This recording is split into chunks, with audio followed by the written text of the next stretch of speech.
Hey YouTube, Austin with Gentleman's Avenue here. Got a mixture of a video here. One thing I'm going to be talking about is pattern mixing. A lot of guys are really kind of confused on how to pattern mix. And second of all, I'm going to be talking about a brand review. So first off, um, if you haven't subscribed to my channel, click the subscribe button below if it's on this side or that side. And also hit the like button if you like these videos. First off, what I'm going to be talking about is the brand review. And I'm gonna use my little mannequin here. This is a brand called Suitsupply. Now, the reason I wanted to showcase this blazer is because it's my favorite blazer, and what I've found with Suitsupply is they are very high-end quality without breaking the bank. And so this they have different fits, and this is one of their more modern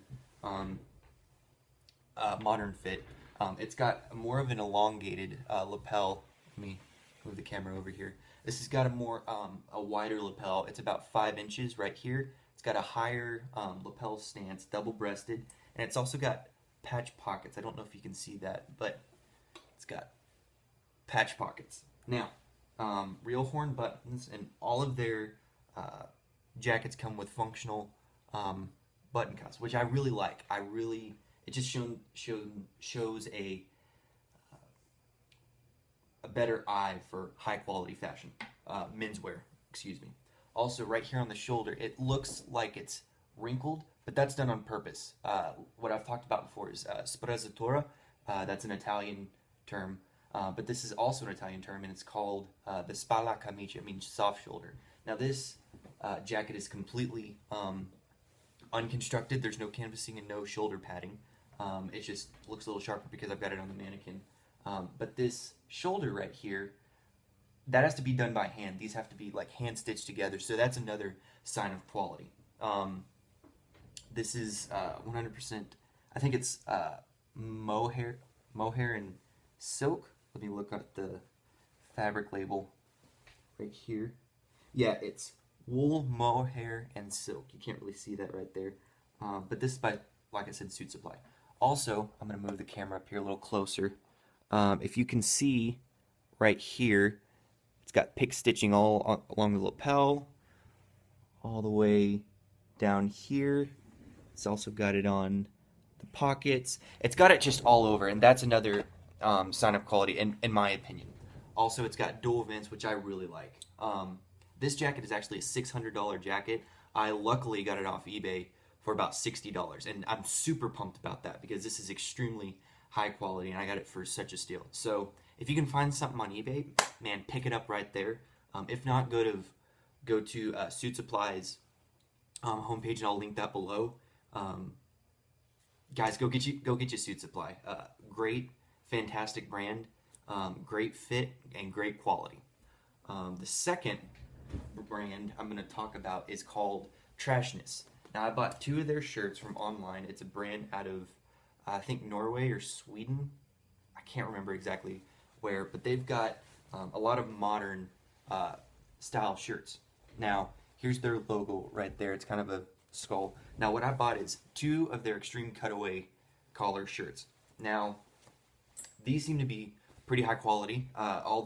Their shirts usually range around $40. I got both of these for about $44 each.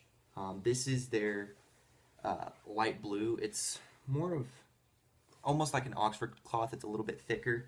The fit is slim. It's very nice. It's just that's a pro. A con, in my opinion, is that they put the logo right here on the abdomen. It almost looks like there's a spot on there, but that's just what sets them apart. They've got no shoulder pleats, which gives it more of a slimmer fit. I really love the extreme cutaway collar. It's just a little more fashion forward, which I like. But another problem is that there's no collar stays. So after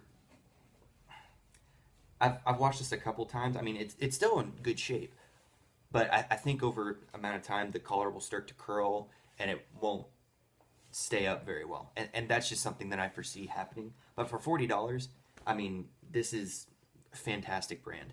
Now, I bought the white one. and it's more of like a broadcloth that's a little bit thinner, really soft though, really nice. But another con with it is that I'm about 6'2", 280 pounds. Now I've got a longer, taller torso. These shirts are a little too short for me because whenever I raise my arm, they end up untucking, and that's a downside for me because I want my shirt staying all day. I mean, who doesn't want that to happen? And so that's a downside for me, just because I'm taller. But if you're a little bit shorter, if you've got that slim athletic build, go get you some of these shirts. Great price, fairly decent quality. I mean, it's not going to be the absolute best, but it's not going to be the cruddy polyester cotton blend. Stay away from man-made fabrics if you can, like viscose, polyester, rayon, things like that, because they're not very nice at all. So those are just the two brands I wanted to review real quick. Now I'm going to talk about pattern mixing. I just got back from work and I wanted to show you my outfit real quick. I'm wearing my gray trousers. Like I said, I like to wear suit separates. I'm wearing my Pinstripe Jacket.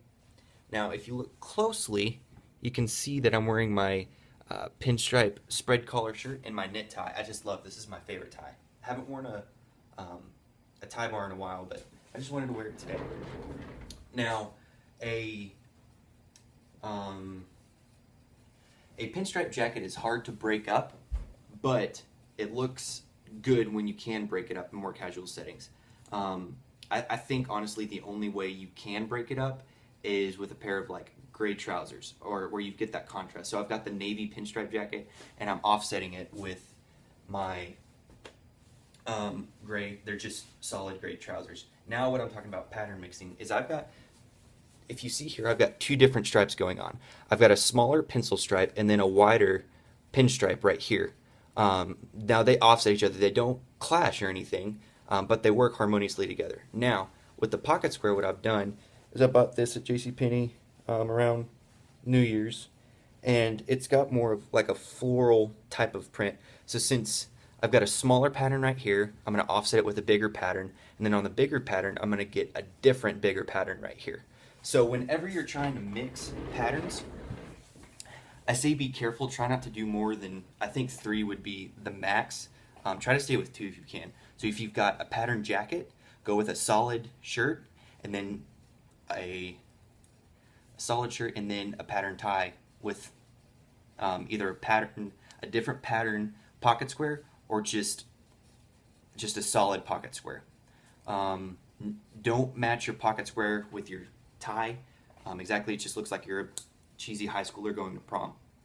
Whenever you're trying to either match or complement your tie, I say go with either colors that complement, or what I've seen, if someone's wearing, say, an orange paisley tie, they'll get a pocket square that's white, but basically the outer edge, the border, those are called tipped pocket squares. They match it with that color. So that way you're matching, but it's not matching the exact same thing. So it looks really nice. I'll talk more about pattern mixing in my later videos, but this is what I really wanted to share with you today. So guys, again, I appreciate you watching the video, and like I said, I'm still continuing to learn to make my videos better. I'm recording this all on my phone, but I'm trying to get better and make these look a little more professional as I learn. So again, guys, try to mix some patterns, get a little more exciting outfits put together if you can. Go buy some shirts from Trashness. Go buy great quality items from Suitsupply. I'm not a specifically one brand guy. I buy one specific brand only. But if I was that type of person, I would buy all Suitsupply. Fantastic brand. So guys, appreciate you watching this video again. And as always, stay sartorial.